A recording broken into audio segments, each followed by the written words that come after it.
Je vous salue tous au nom de notre Seigneur Jésus-Christ. Dans le livre de Matthieu, le Seigneur a dit, pour répondre à Pierre,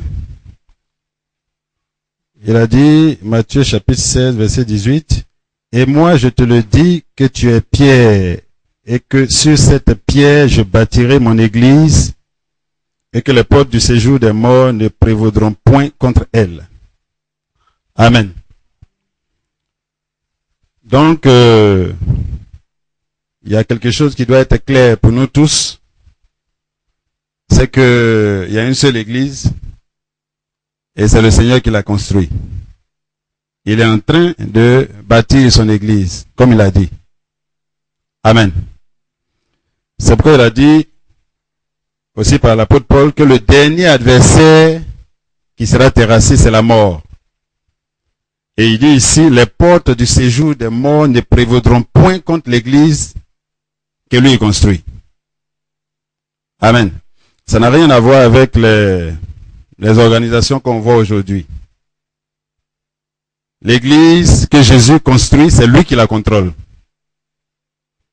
C'est lui qui choisit ceux qui appartiennent à cette église-là. On n'adhère pas. Il n'y a pas de carte de membre qu'un homme puisse nous donner sur la terre. Amen. Donc aujourd'hui, on a beaucoup d'associations humaines. On peut les citer. Depuis les catholiques, CEMA, Assemblée de Dieu, Œuvre Mission, c'est les organisations humaines. Peut-être que dans ces organisations-là, je ne dirais même pas peut-être, il y a certainement des enfants de Dieu qui sont dispersés un peu sur toute la terre. Mais le projet du Seigneur, c'est de mettre ensemble ceux qui lui appartiennent. Il avait déjà ce projet-là lorsque il parlait à Israël. C'est ce qu'il a présenté de cette façon. Il a dit à Jérusalem qu'il veut rassembler Israël comme une poule qui couvre ses petits. Mais Israël a toujours été rebelle entre ses mains. C'est ce qui arrive aujourd'hui à l'église. Le Seigneur veut rassembler son église. Et nous devons être sensibles à ce qu'il est en train de faire. Rassembler son église, c'est pas forcément nous mettre dans un même lieu. Mais nous mettre dans un même esprit. De telle manière que lorsqu'on se rencontre, qu'on croit les mêmes choses, qu'on pense la même chose concernant notre Seigneur. Amen. Et donc c'est important de parler de certaines choses. Le thème central c'est l'Église glorieuse sans tache ni ride. Amen. C'est ce qu'il a dit dans Éphésiens. Il dit il va se présenter à lui-même cette Église-là. Glorieuse sans tache ni ride. Donc il va retirer tout ce qui ne lui appartient pas. De manière à ce que l'Église porte essentiellement la marque de notre Seigneur. Amen. Et donc, cette Église glorieuse, sans tache ni ride là, va se reconnaître sur la terre par sa doctrine, ou bien la doctrine du Seigneur Jésus-Christ qui la caractérise, et par les enseignements que cette Église-là va apporter. Amen. Et aujourd'hui, il y a beaucoup de choses qui se disent. Il faut que de façon courageuse, l'Église puisse s'affirmer, affirmer sa position, dire en quoi elle croit, et puis s'attacher à ces choses-là. De manière à ce que ceux qui croient la même chose soient rapprochés. Amen. Parce que l'Église ne peut pas être un monstre à plusieurs têtes, avec plusieurs doctrines, des enseignements contradictoires, ça c'est pas possible. Amen. Donc il faut qu'on laisse le Saint-Esprit nous conduire dans ce qui a été prophétisé par les apôtres. Amen. Donc le Seigneur prévoit l'unité de la foi. Or, l'unité de la foi, on dit la foi vient de ce qu'on entend. Donc, pour parvenir à la même foi, il faut qu'on entende la même chose. Il faut qu'on reçoive le même enseignement. Amen. Et le Seigneur dit que c'est par des dons et ministères qu'il va atteindre cet objectif-là. Il a dit dans Éphésiens 4. Éphésiens 4, verset 11. Et il a donné les uns comme apôtres, les autres comme prophètes, les autres comme évangélistes, les autres comme pasteurs et docteurs, pour le perfectionnement des saints en vue de l'œuvre du ministère et de l'édification du corps du Christ, jusqu'à ce que nous soyons tous parvenus à l'unité de la foi et de la connaissance du Fils de Dieu, à l'état d'homme fait, à la mesure de la stature parfaite de Jésus-Christ.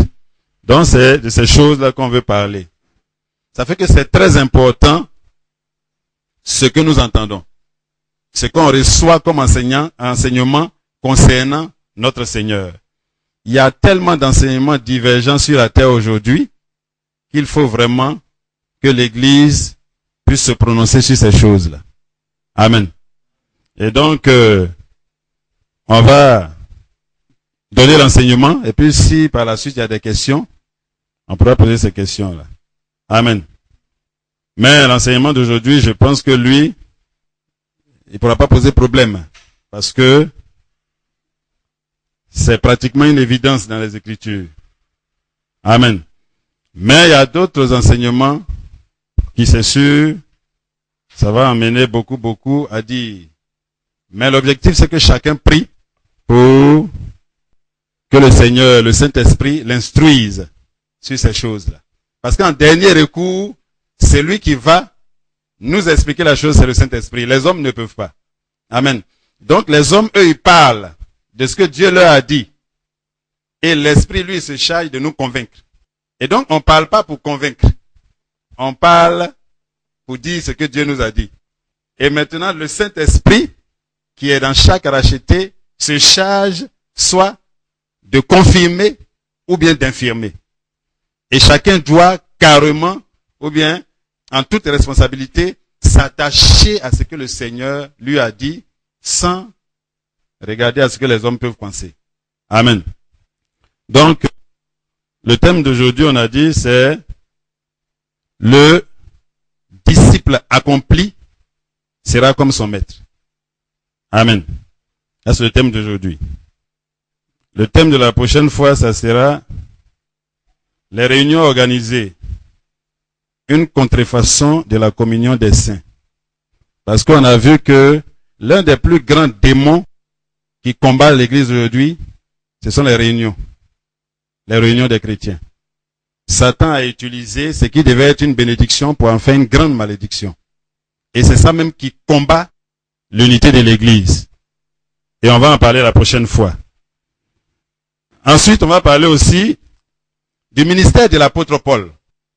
Parce que ce ministère-là, c'est un ministère très important dans l'Église, le ministère de l'apôtre Paul. Si nous tous on comprend ce que représente le ministère de l'apôtre Paul, l'unité va venir un peu plus rapidement au niveau de ceux qui appartiennent au Seigneur. Amen. Ensuite, on voit aujourd'hui beaucoup de personnes, comme un frère me disait hier, qui commencent à parler de polygamie, en pleine rue même. Ça aussi, il faut que l'Église se prononce carrément dessus, de manière à ce que le peuple de Dieu ne soit pas perturbé sur sa position. Amen. On va parler aussi de l'usage de l'alcool. Ça aussi, ça fait polémique. On va en parler de manière à ce que, pas pour donner ce que nous on pense, mais sortir ce que disent les Écritures. Amen. On va parler aussi du port du voile, la femme. Est-ce que ça fait partie du fondement des apôtres ou bien est-ce que c'est pas dans le fondement des apôtres? Ensuite, on va parler de l'enseignement de la femme. Qu'est-ce que les apôtres ont dit dessus? Parce que la Bible nous dit que nous sommes sur le fondement des apôtres. On va parler aussi du mariage et du divorce. Qu'est-ce que l'Église dit dessus? Et on va parler de plusieurs choses. Par exemple, le baptême d'eau. On va parler du repas du Seigneur. Parce que d'une assemblée à une autre, on voit qu'il y a beaucoup de divergences. Donc, il faut qu'on en parle de manière à ce que l'Église puisse examiner ce qui sera dit. Amen. Donc on va parler de plusieurs autres sujets. Mais aujourd'hui le premier sujet c'est le disciple accompli sera comme son maître. Ça c'est dit dans Luc. Amen. Donc c'est dans l'évangile selon Luc que ça a été dit. Luc chapitre 6 verset 40. Il dit le disciple n'est pas plus que le maître. Mais tout disciple accompli sera comme son maître. Amen. Je veux qu'on retienne ce passage-là, parce que c'est sur ça qu'on doit aboutir normalement, pour comprendre ce que ça signifie. Bien, avant de commencer, il faut qu'on reconnaisse que le ministère de Jésus-Christ a identifié 3 groupes de personnes. C'est-à-dire, pendant que Jésus-Christ prêchait dans le monde, le simple fait de parler là, ça a identifié 3 groupes de personnes. Amen. Ces 3 groupes de personnes sont aujourd'hui encore dans le monde où nous sommes. On voit ça dans Jean le chapitre 8, du verset 30 au verset 32. Je vais lire. Comme Jésus parlait ainsi, plusieurs crurent en lui. Et il dit aux Juifs qui avaient cru en lui, si vous demeurez dans ma parole, vous êtes vraiment mes disciples. Vous connaîtrez la vérité et la vérité vous affranchira. Voilà les 3 versets là. Combien de groupes de personnes on perçoit ici? On va les compter. Comme Jésus parlait ainsi, plusieurs crurent en lui. Ça fait combien de groupes déjà? Ça fait déjà 2 groupes. Il y a ceux qui n'ont pas cru, et puis il y a ceux qui ont cru. Ou bien, comme Jésus parlait ainsi, il est en train de parler à des gens. On n'a pas dit tous cru en lui. On dit plusieurs. Donc il y a des gens qui n'ont pas cru. Ça fait déjà 2 groupes. N'est-ce pas? Ça fait 2 groupes. Il tourne maintenant le dos à ceux qui ne croient pas. Ceux-là, ils vont jouer leur rôle. Ce sont par exemple les persécuteurs, les calomniateurs, tous ceux qui vont le traiter de démon, tous ceux qui vont... C'est ceux-là. Donc lui, il leur tourne le dos. Maintenant, il s'adresse à ceux qui ont cru. N'est-ce pas? Et il dit aux Juifs qui avaient cru en lui, si vous demeurez dans ma parole, vous êtes vraiment mes disciples. Vous connaîtrez la vérité vous affranchira. Ça fait combien de groupes encore? Ce passage-là aussi parle de 2 groupes. Ceux qui demeurent dans sa parole et ceux qui ne demeurent pas.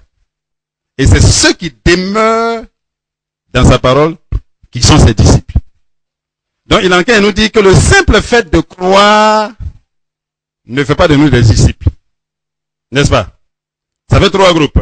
Ceux qui ne croient pas, ceux qui croient mais qui ne demeurent pas dans sa parole, et ceux qui croient et qui demeurent dans sa parole.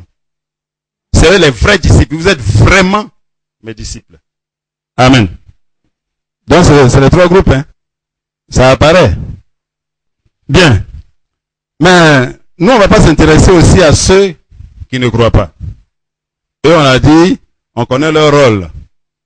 On nous a promis qu'on va nous maltraiter, qu'on va nous tuer. Donc eux, ils jouent leur rôle. C'est ceux-là qui sont censés jouer ce rôle-là. Maintenant, nous, on prend ceux qui croient. Amen. On va considérer les 2 groupes de personnes que composent ceux qui croient. Le premier groupe, c'est-à-dire ceux qui croient, mais qui ne demeurent pas, ça apparaît dans les Écritures. Et ceux qui croient et qui demeurent, ça apparaît dans les Écritures. Et généralement, ceux qui croient, mais qui ne demeurent pas là, la Bible les a appelés la foule. Et ceux qui croient et qui demeurent, la Bible en parle comme étant les disciples. Amen. On va lire tout à l'heure. Il y a beaucoup de passages qui en parlent. Dès qu'on parle de la foule, on parle aussi des disciples ensuite. On va voir ça tout à l'heure. Donc, la foule et puis les disciples. La foule, en fait, c'est un rassemblement de plusieurs personnes Ils sont dirigés quelque part, ils n'ont pas forcément le même intérêt, mais ils se retrouvent en un endroit. On dit la foule. Et les Écritures parlent de la foule dans beaucoup de passages. On parle de la foule qui suivait Jésus-Christ. Amen. Mais la question qu'on doit se poser, mais que veut la foule? Et la foule qui suivait Jésus, là, qu'est-ce qu'elle voulait? Qu'est-ce que ces personnes-là voulaient? Hein? Justement, on va lire dans des passages. Il y a plusieurs passages qui répondent à cette question-là. Matthieu, chapitre 15, versets 29 à 31. Je vais lire. Jésus quitta ces lieux et vint près de la mer de Galilée. Étant monté sur la montagne, il s'y assit. Alors s'approcha de lui une grande foule, ayant avec elle des boiteux, des aveugles, des muets, des estropiés et beaucoup d'autres malades. On les mit à ses pieds et il les guérit. En sorte que la foule était dans l'admiration. La foule l'admirait à cause de ce qu'il faisait. En sorte que la foule était dans l'admiration de voir que les muets parlaient et les estropiés étaient guéris. Que les boiteux marchaient, que les aveugles voyaient et elles glorifiaient le Dieu d'Israël. Jésus ayant appelé ses disciples, il les distingue de la foule, dit, je suis ému de compassion pour cette foule. On va continuer tout à l'heure. Je vais lire aussi Jean le chapitre 6. Jean le chapitre 6, verset 1-2. Après cela, Jésus s'en alla de l'autre côté de la mer de Galilée de Tibériade. Une grande foule le suivait, parce qu'elle voyait les miracles qu'il opérait sur les malades. Jésus monta sur la montagne, et là, il s'assit avec ses disciples. Amen. Il y a un dernier passage. Matthieu chapitre 6, encore, verset 26. Jésus leur répondit, en vérité, je vous le dis, vous me cherchez non parce que vous avez vu même des miracles, mais parce que vous avez mangé des pains et que vous avez été rassasiés. Amen. Que veut la foule? La foule veut du pain. La foule veut manger. C'est pas qu'ils trouvent quelque chose de... Tout ce qu'ils voient en Jésus, c'est qu'il peut leur donner à manger. Il peut guérir leurs malades. Il peut redonner la vue aux aveugles. C'est ce que la foule voit. Et c'est ce qui intéresse la foule. La foule n'a pas un autre projet. Amen. C'est ce qui intéresse la foule. Donc la foule veut du pain, la guérison, les miracles. Nous, on peut ajouter aujourd'hui les voyages, le mariage. C'est ce que la foule veut. Le travail. La foule veut travailler, voyager, se marier. C'est ce que Jésus a dit du temps de Noé. Les gens mangeaient, ils buvaient, ils se mariaient, ils mariaient leurs enfants. Il en parle comme si c'est pas bon. Mais le problème, c'est pas parce qu'ils mangeaient, mais ils ne faisaient que manger. C'est ça le problème. Amen. Donc la foule a des projets. Et quand tu regardes ceux dont ils se nourrissent dans leurs assemblées, où on leur parle, c'est ce qu'on leur présente. Prends ton voyage, prends ton mariage, alléluia, ça crie. C'est la foule. La foule criait comme ça déjà du temps de Jésus-Christ. Quand ils ont fini de manger du pain, à partir de, je sais pas combien de morceaux de pain et puis combien de poissons, il a nourri une grande foule. Après ça, ils ont commencé à chanter, glorifier Dieu. Des cantiques sont sortis. Si tu regardes, tu as dit non. J'ai trouvé des vrais disciples. Mais c'était juste à cause du pain. Et la Bible dit, Jésus, lui, il se fiait pas à ça. Ils ont voulu même le faire roi. On dit, ils ont voulu l'établir roi quand il a fini de leur donner à manger. Et il s'est dérobé, il est parti. Parce qu'il ne veut pas être un roi faiseur de pain. Il veut être le roi des rois. Et c'est ce qu'il est. Amen. Donc la foule veut manger. Et ce n'est pas un problème que la foule veuille manger. C'est pas un problème. En fait, Jésus n'est pas fâché que la foule ait envie de manger. C'est normal que la foule ait envie de manger. C'est son rôle de manger. C'est son rôle de courir après les guérisons, de courir après les miracles. C'est son rôle. C'est le rôle de la foule. Amen. Vous voyez, pour montrer que Jésus même n'a rien contre la foule. Parce que quand on parle de la foule, c'est pas comme si la foule a un problème. La foule est normale. Elle est la foule.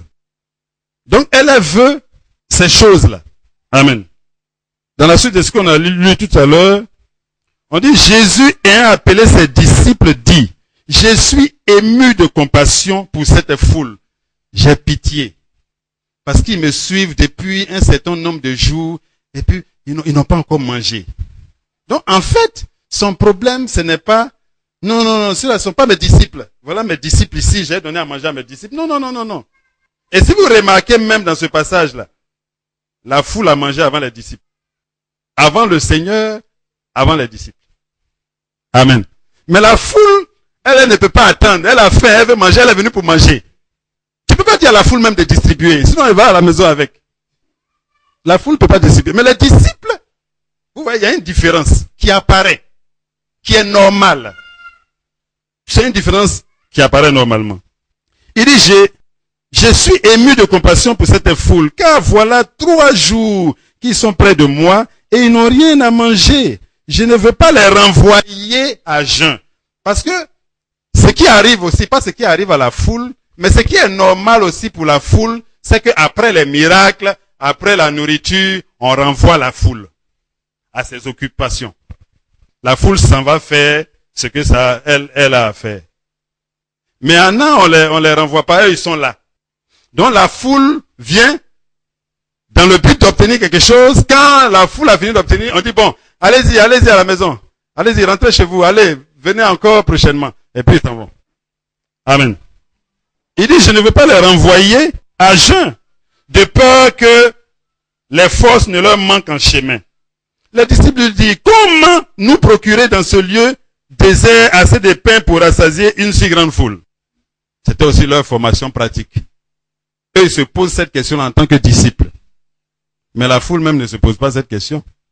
La foule attend du pain. Il faut lui donner du pain. Eux, ils commencent à dire déjà, mais comment on va? Ils cherchent déjà une solution. Parce que le cœur du disciple est carrément différent du cœur du membre de la foule. Je leur demanda, combien avez-vous de pain? 7, répondit-il. Et quelques petits poissons. Alors il fit asseoir la foule par terre, puis les 7 pains et les poissons, et après avoir rendu grâce, il les rompit et les donnait à ses disciples, qui les distribuaient à la foule. Distribuer. Et la foule a mangé. Quand tu regardes au verset 39, on dit, ensuite, il renvoya la foule, monta dans la barque et se rendit dans la contrée des Magadans. Ça, c'est avec ses disciples. Il n'a pas renvoyé aussi les disciples, il s'en va avec eux. Amen. Vous voyez la foule, toute sa vocation, c'est qu'on lui fasse du bien. C'est toute sa vocation, c'est son ambition, c'est tout. La foule n'a pas un autre projet, c'est son seul projet. C'est ce qui l'attire, c'est ce qui motive la foule. Amen. Et comme j'ai dit, les besoins de la foule ne doivent pas être frustrés. Les besoins de la foule doivent être comblés. Le Seigneur s'occupait de la foule en tant que foule. Mais lui, la différence avec nous aujourd'hui, c'est qu'il ne confondait pas la foule et puis les disciples. Lui, il ne confondait pas. Quand il fait du bien à la foule, il sait que c'est à la foule. Quand il s'entretient aussi avec ses disciples, il sait que c'est avec ses disciples. Amen. Le problème aujourd'hui, un des problèmes dans l'église, c'est ça. Un des problèmes dans l'église, c'est ça. C'est-à-dire que chacun de nous doit réexaminer sa vocation. Qu'est-ce qui te motive? Mais ça ne doit pas être en termes de jugement. Ça doit être plutôt en termes de les anciens, les pasteurs doivent discerner. Pour ne pas demander à la foule ce qu'on ne doit pas demander à la foule. Jésus n'a pas dit à la foule, bon, distribuez le pain. S'il était ça là, ça allait sortir sur parole quelque part entre eux là-bas. Il donne aux disciples, distribuer. Amen.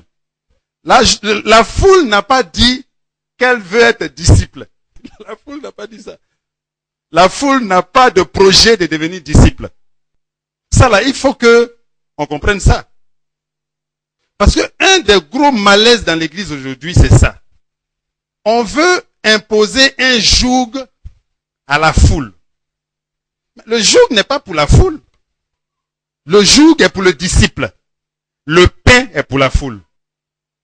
Quand quelqu'un vient, qui dit, priez pour moi, pour que je me marie.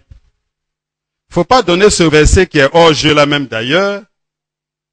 Il dit, cherchez d'abord le royaume et la justice, et toutes choses vous seront données. Lui, il dit, il veut mariage. C'est ça. C'est comme Jésus qui disait, vous avez faim. Bon, d'abord, cherchez le royaume, quand vous avez, et puis après, maintenant. Non, non, non, on donne à la foule ce que la foule veut. Amen. C'est ce que la foule demande. C'est ça. Donc, faut discerner. En tant qu'ancien, en tant que chrétien, faut discerner la personne qui est en face de nous. Pour ne pas lui imposer des choses qui vont le faire murmurer. Aujourd'hui, les chrétiens discutent beaucoup. Et les chrétiens et les habillements, les chrétiens et les mèches, les chrétiens et les ceci et cela. Mais ça, c'est la discussion de la foule. Les disciples, c'est que eux ils disent, Seigneur, quelle est ta volonté concernant tant? Quelle est ta volonté concernant tant? Lui, il cherche à savoir. On va voir pourquoi tout à l'heure, lui, il pose ce genre de questions. C'est la foule qui discute. Parce que la foule n'a pas un modèle. La foule n'a pas de modèle. La foule a des besoins. La foule ne s'identifie pas à un modèle. La foule a des besoins. Et dès que les besoins sont frustrés, ou bien dès que on commence à présenter le joug, la foule se cherche. Elle s'en va. Et quand elle s'en va, elle va chercher quelqu'un d'autre qui va résoudre ce problème-là. Ou bien comment résoudre d'une autre façon. Parce que quand tu proposes le joug à la foule, tu scandalises la foule. Amen. C'est comme ton enfant de 3 ans, 4 ans, 5 ans, qui dit vraiment, papa ou bien maman, faut m'acheter quelques billes. Et puis tu dis, non, je vais t'acheter une encyclopédie. Parce que tu veux, affaire de billes, il faut laisser, il faut, voilà, encyclopédie, il faut que, mais non. Il lui faut des billes, c'est un enfant. Amen. Et donc, faut reconnaître la foule et reconnaître qui est disciple. Pourtant, les disciples se marient aussi. Pourtant, les disciples là, ils reçoivent aussi la guérison. Donc, c'est pas ça le problème. Non, non, non, non, non. Par exemple, Jésus est allé visiter, notre Seigneur est allé visiter la maison de Pierre. Il a trouvé la belle-mère de Pierre qui était malade. Il est venu, il a touché comme ça. La maladie est sortie. Mais c'est pas pour ça Pierre le suit. En avançant, il a guéri la belle-mère de Pierre.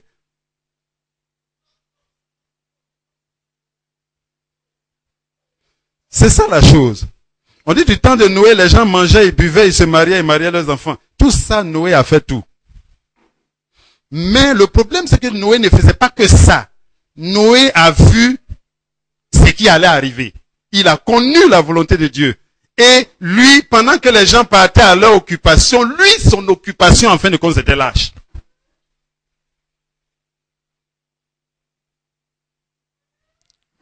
Amen. Donc le pain est pour la foule. Faut pas dire à la foule de prier pour les enlèvements d'enfants là. C'est vrai, ça lui fait pitié, mais lui, c'est pas ça son problème. C'est pas ça son problème. Parce que si tu regardes, tu vas voir que ce qui te préoccupe là, tu pries pour ça dans l'assemblée, tu pries pour ça chez toi. Amen. Donc, en donnant ce sujet-là, on espère. Mais c'est sûr que celui que ça n'intéresse pas, quand il va aller à la maison, il va oublier. Il ne va pas se rappeler de ça. Et donc, c'est juste une observance religieuse qu'il aura fait pendant qu'on a donné ça. Est-ce que c'est parce qu'il a un problème? Non, c'est pas parce qu'il a un problème. Mais c'est un état d'âme. C'est un état d'esprit. Et c'est ce qui arrive souvent aussi aux gens. C'est-à-dire, à force de vouloir faire comme les autres, ils s'imposent des choses qui les écrasent après eux-mêmes. Parce que c'est de la foule que le Seigneur tire ses disciples. C'est de la foule les disciples sont sortis. Tous les Pierre, les Jacques, les Jean. Donc la foule, c'est pas parce que la foule a un problème. Amen. Ça, c'est en ce qui concerne la foule.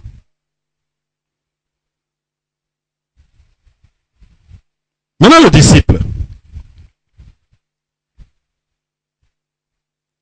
La foule, c'est pas des élèves, c'est pas des apprentis.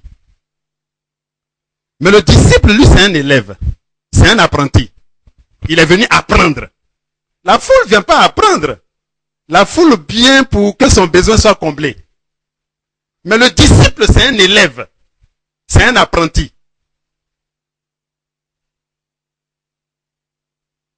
Amen. Le disciple, c'est un apprenti.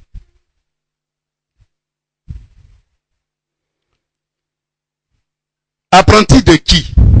Ou bien élève de qui? Là aussi, c'est un problème. Beaucoup de chrétiens aujourd'hui, ils enseignent le discipulat.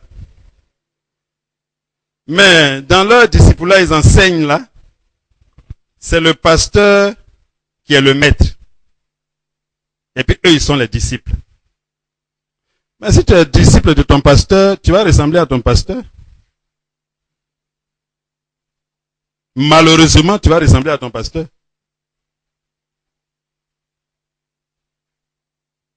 Donc, on n'a pas à être disciple de nos pasteurs. Non, non, non, non, non. On est tous disciples de Jésus-Christ.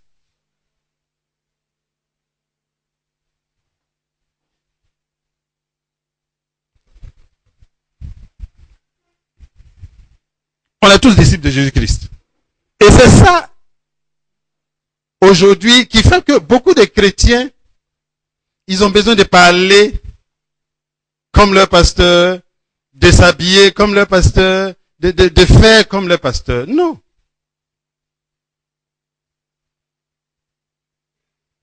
Amen.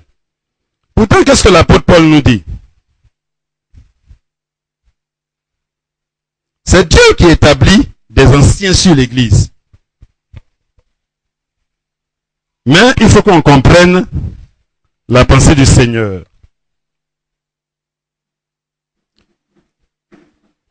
Philippiens chapitre 3, verset 16. Il dit, au verset 15 d'abord, nous tous donc, qui sommes parfaits, ayons cette même pensée, et si vous êtes en quelque point d'un autre avis, Dieu vous éclairera aussi là-dessus. Seulement au point où nous sommes parvenus, marchons d'un même pas. Soyez tous mes imitateurs, frères, et portez les regards sur ceux qui marchent selon le modèle que vous avez vu en nous. Le modèle, c'est Jésus-Christ. Parce que Paul dit, si je vis, ce n'est plus moi qui vis, c'est Christ qui vit en moi. Donc, les anciens, ils sont devant nous pour être des modèles de foi. Des modèles de pureté. Donc, on regarde, si on voit quelque chose qui appartient à Jésus en eux, ça nous montre que c'est possible. Et nous aussi, on commence à avancer vers ces choses-là. Ils sont des modèles vivants devant nous. Amen. Mais pas pour copier ce qui leur appartient en propre. Mais pour copier ce qu'on voit de Jésus-Christ en eux.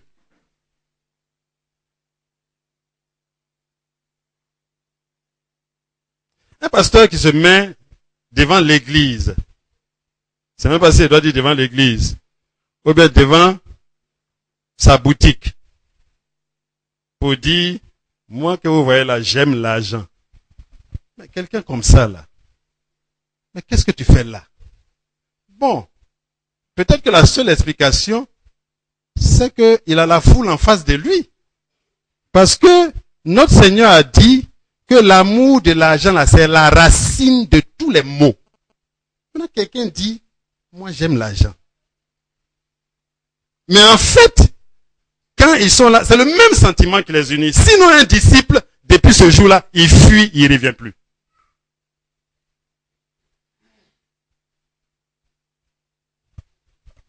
Amen. Donc, disciple de qui? Disciple du Seigneur Jésus-Christ. On dit les anciens doivent être modèles de foi, modèles de pureté. Comme Jésus n'est plus là physiquement en nous, ceux qui ont grandi, dans lesquels le Seigneur Jésus-Christ est en train d'apparaître, ceux-là, ils sont devant le peuple pour que les gens puissent voir que c'est possible de vivre comme Jésus-Christ a vécu. Amen. Mais nous, on ne copie pas avec tous leurs défauts, avec tout. Non, non, non, non, non. On doit regarder notre pasteur, ou bien l'ancien, et puis voir que, ah, là, l'ancien, il a un problème avec ça. Donc, en tant que frère, je vais prier pour que Dieu l'aide à ce niveau. Nous, on doit être chrétiens, on doit être capable de faire ça. Discerner ce qui appartient à Jésus-Christ dans ceux qui sont devant nous, et puis ce qui ne lui appartient pas. C'est pourquoi il dit n'appeler personne père, parce que c'est lui notre père. Donc le disciple, lui, il a un modèle. Amen. Le disciple a un modèle. Son modèle, c'est Jésus-Christ. Son modèle, c'est pas l'apôtre Pierre, l'apôtre Paul, parce que tout ça, on montre, la Bible montre leurs défauts. L'apôtre Pierre, la Bible dit que il a été hypocrite. Et Paul a été obligé de le reprendre. Pourquoi? Parce que à Jérusalem, les chrétiens de Jérusalem, ils continuaient de respecter ce que Moïse a dit. Ils ne mangent pas avec les païens. Or, Paul, qui est l'apôtre des païens, lui, il vivait, il mangeait avec les païens. Et Pierre allait les visiter là-bas. Pierre allait les visiter. Pendant qu'ils étaient seuls avec Pierre, Pierre aussi mangeait avec les païens, avec les Paul, tout ça. Maintenant, on dit hein, qu'il y a quelqu'un de l'entourage de Jacques ou bien qui est venu de Jérusalem, immédiatement Pierre, il ne veut plus manger avec les païens. Mais Paul dit, mais pourquoi tu fais ça? Il dit, mais vous-même qui êtes juifs là, si vous êtes hypocrite, pourquoi vous voulez emmener les gens à judaïser? Donc, il a montré le défaut de Pierre. On a entendu dans la Bible que Paul et puis Barnabas, ils ont eu une vive discussion. On dit c'était tellement chaud même que ils sont séparés, ils sont partis. Nous aussi, on n'a qu'à respecter ça, maintenant on n'a qu'à avoir vive discussion. Non, ça c'est des choses qui sont apparues. On n'a jamais entendu que Jésus ait quelqu'un comme ça, non. On a déjà entendu ça? De Jésus, non. C'est quelque chose qui est arrivé. Le Seigneur montre ça. Pour nous dire, c'est pas les hommes qui sont devant nous qu'on copie. On copie ce qu'on voit de Jésus-Christ en eux. C'est ça on copie. Maintenant, si moi je parle comme un guerrier, tu le plus. Et maintenant, j'enseigne quelqu'un et puis je veux parler comme un guerrier, tu le plus. Mais ça, c'est pas bon. Ou bien, on a vu universel ici. Nos frères ivoiriens, guerriers, Baoulé, Bété, ils ont commencé à parler comme brésiliens. Donc Jésus parlait comme brésilien. C'est-à-dire que c'est la perversion de la chose.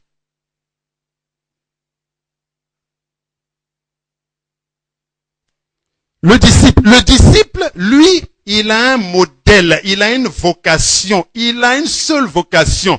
Le disciple là, même s'il n'y a plus un seul miracle sur la terre, c'est pas un problème pour lui. C'est pas un problème. Les miracles ont leur importance. Mais le disciple ne suit pas Jésus-Christ pour miracle. Amen. Le disciple ne suit pas Jésus-Christ pour sa guérison ou bien pour ce genre de choses. Pourquoi lui suit Jésus-Christ, le disciple? Pourquoi? Oui? Il veut devenir comme Jésus-Christ. C'est un enfant qui nous a répondu. Lui, il veut devenir comme Jésus-Christ. Donc, s'il a mal au pied, c'est vrai, il présente ça à Jésus pour dire, Jésus, j'ai mal au pied. Mais même si Jésus ne répond pas, c'est pas un problème pour lui. Ça ne change pas sa vocation. Avec son mal au pied, là, lui, il va aller vers l'objectif.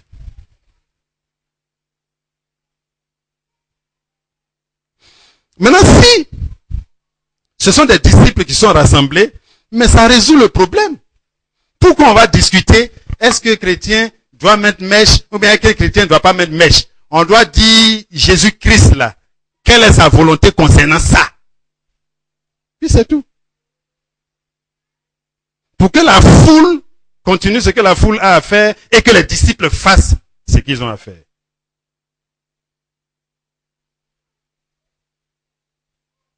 On doit dire, maintenant, qu'est-ce que ça fait? Ça n'amène pas aussi les autres à juger les gens.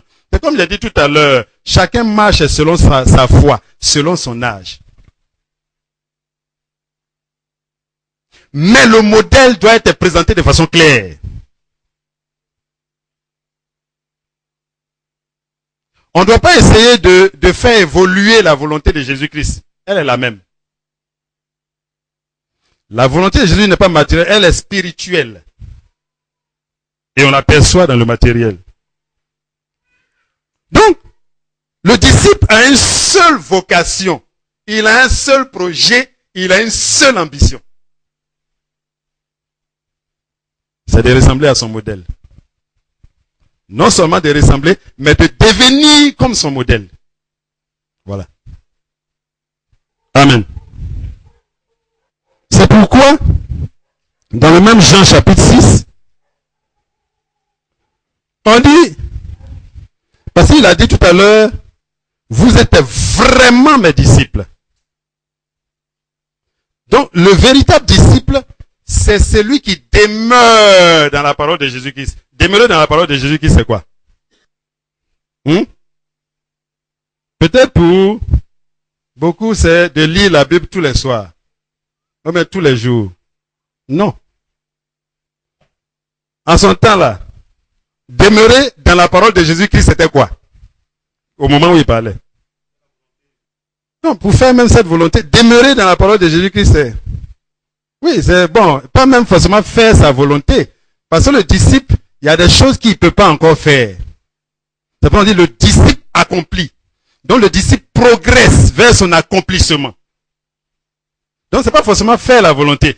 En ce temps-là, Jésus dit, on dit, il tourne vers ceux qui ont crié, il dit, si vous demeurez dans ma parole, vous êtes vraiment mes disciples. Mais comment ils ont demeuré dans sa parole? Ils sont restés tout le temps à lui. Quel que soit ce qu'il a dit. C'est ça on voit au Jean chapitre 6. Il a commencé à parler de manger sa chair, de dire des choses. On dit, c'est quel nouveau enseignement ça? Moïse même n'a jamais dit ça. Ça veut dire quoi ça? Non, on n'a qu'à manger sa chair, on n'a qu'à boire son sang. Ça, c'est quel enseignement? Israël n'a jamais vu ça.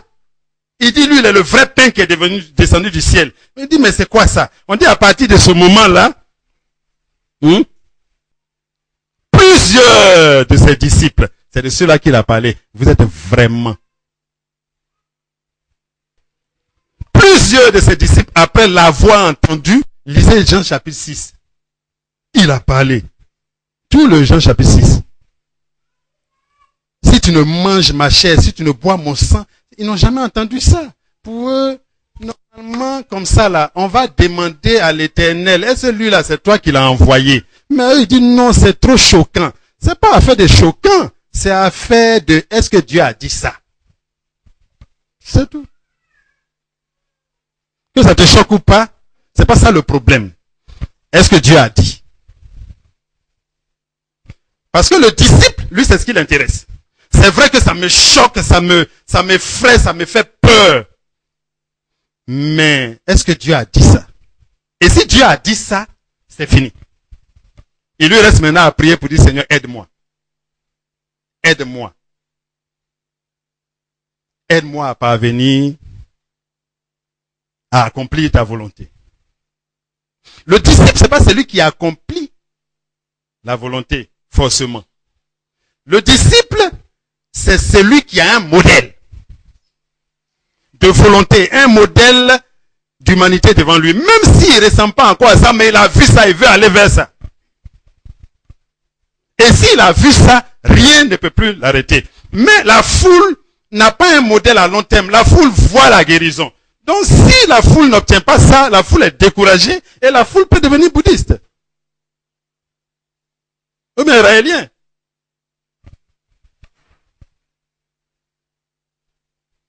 En fait, c'est ça.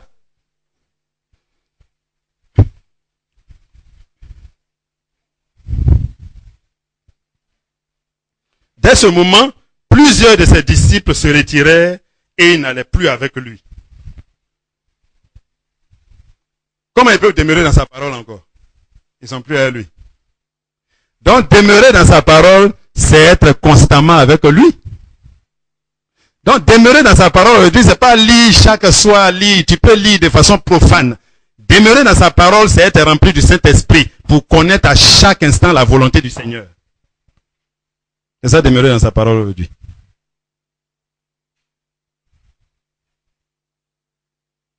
Moi, je connais quelqu'un qui a lu la Bible 23 fois. Mais il continue de dire que Marie est la maman de Dieu. Jusqu'à aujourd'hui. Il y en a qui n'ont même pas encore fini de lire, Dieu leur a dit. Et ils savent que Marie n'est pas la maman de Dieu. Amen. Dès ce moment, plusieurs de ses disciples se retirèrent et ils n'allaient plus avec lui. Jésus donc dit aux 12, et vous, ne voulez-vous pas aussi vous en aller? Vous aussi, vous ne voulez pas partir? La réponse de Pierre, c'est clair, hein? Qu'est-ce que Pierre a dit? Hein? À qui il nous a dit quoi? Hein? Oui, mais ça contient quelque chose de sérieux. Hein? C'est comme tu allais manger chez quelqu'un, tu es assis à table, là, il a passé ton temps à t'insulter. Toi, tu manges chez les gens, c'est toujours toi, tu es ici, tu te trucs jusqu'à... Et puis tu es là. Puis tu prends ta cuillère, tu mets. C'est ce que tu as fait. J'ai parti aussi, laisse ça là. J'allais manger où? Il n'y a pas d'autre solution. Mais s'il y a une autre solution, il va te dire, bon, d'accord, il faut garder ton plat. Et puis ça va. Mais ils ont compris qu'il n'y a pas une autre solution sur la terre. Le disciple a compris qu'il n'y a pas une autre solution. C'est ça la différence avec la foule. La foule peut partir parce qu'ils pensent qu'ils peuvent trouver quelque chose ailleurs. Ils se disent qu'ils vont trouver leur solution ailleurs. Mais eux aussi, ça les a choqués. Ça les a effrayés. Ils étaient aussi tristes que ceux qui sont partis. Mais Jésus leur demande, mais vous ne partez pas? Il dit, ah. Normalement, il devait dire, ah non, on ne va pas. Hein. Mais il dit, mais on va partir. On va faire comment? Eux, ils perçoivent le joug. Parce que le disciple perçoit le joug. Le joug, c'est l'esclavage. Jésus dit, hein, prenez sur vous mon fardeau. Portez mon joug. Mon joug, ça veut dire mon esclavage est doux. Donc ceux qui sont partis là, ils ont l'impression que son esclavage là est trop dur. Ils vont trouver un autre maître plus doux que lui. Or lui il dit, moi je suis doux et humble de cœur. Donc les disciples perçoivent que c'est pas simplement une affaire de guérison, manger, voyager, sortir, porter costume ici, rentrer là, sortir. C'est pas ça seulement. Il y a aussi un esclavage dedans. C'est ça qu'ils ont perçu. Parce que c'est lui à qui tu veux ressembler, mais tu deviens, tu lui soumets toi ta volonté. Donc le disciple, son perfectionnement, c'est de tuer sa volonté. Pour lui inculquer une nouvelle volonté, la volonté de quelqu'un d'autre. De Jésus-Christ. Amen. Vraiment que le Seigneur nous fortifie. C'est sur ça que je vais m'arrêter. C'est juste pour dire que dans la suite, tout ce qu'on va traiter là, ça concerne les disciples. La réaction du disciple, c'est quoi? C'est que le frère dit là, bon, peut-être moi je ne vois pas ça comme ça, mais ce que je vais faire, comme un frère dit, je vais aller demander à notre maître commun. Voilà ce qu'on doit faire. Amen. Que Dieu nous aide. Que Dieu nous aide. Que Dieu nous aide. Que Dieu nous aide. Que Dieu nous aide. Que Dieu nous aide.